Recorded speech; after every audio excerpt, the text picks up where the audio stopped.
ఈ రోజే డౌన్లోడ్ చేయండి. మీ ఫేవరెట్ షోస్ చూడండి.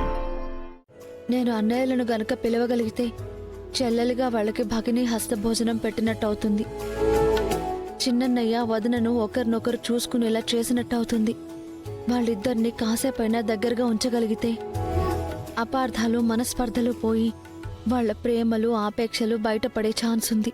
కాబట్టి ఈ అవకాశాన్ని వదులుకోను. కానీ పిలిస్తే వాళ్ళు రావడానికి ఒప్పుకున్నా ఈ ఇంట్లో వాళ్ళు రానిచ్చేలా లేరే. వీళ్ళని ఎలా ఒప్పించాలి?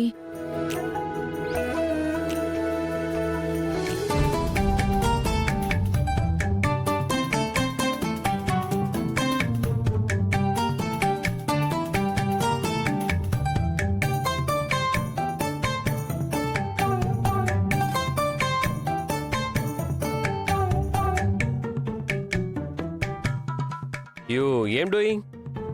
Nothing doing.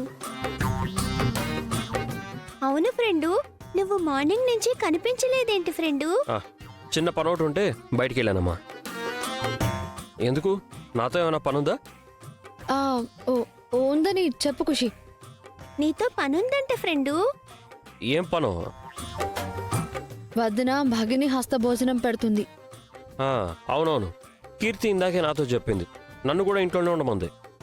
ఖుషి, మీ ఫ్రెండ్కు చెప్పు నేను కూడా భగిని హస్తభోజనం పెట్టాలనుకుంటున్నానని. పెట్టుకోమని చెప్పు.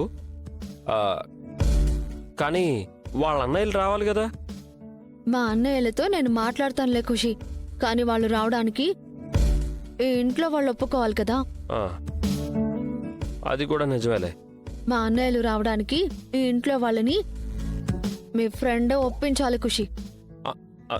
నేనా? మరి నేనా?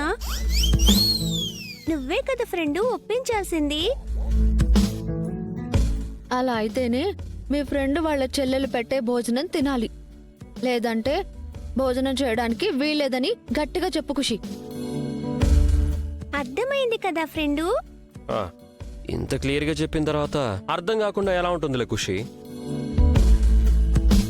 వాళ్ళ అన్నయ్యల్ని పిలవడానికి నేను మా వాళ్ళని ఒప్పించాలి, అంతే కదా? ఎస్. కానీ ఖుషి, నాకు డౌట్. ఏంటది? మీ అమ్మ ఇదేదో డైరెక్ట్ గా నన్నే అడగొచ్చు కదా. కదా? ఎలాగైతేనే విన్నారు కదా నీ ఫ్రెండు. విన్నాను. ఇక వెళ్ళి అదే పనిలో ఉంటాను. నాకు తప్పదు కదా. ఇంట్లో వాళ్ళందరినీ కాదు కానీ ముందు కీర్తిని ఒప్పిస్తే చాలు. అప్పుడు మిగతా వాళ్ళు కాదనలేరు.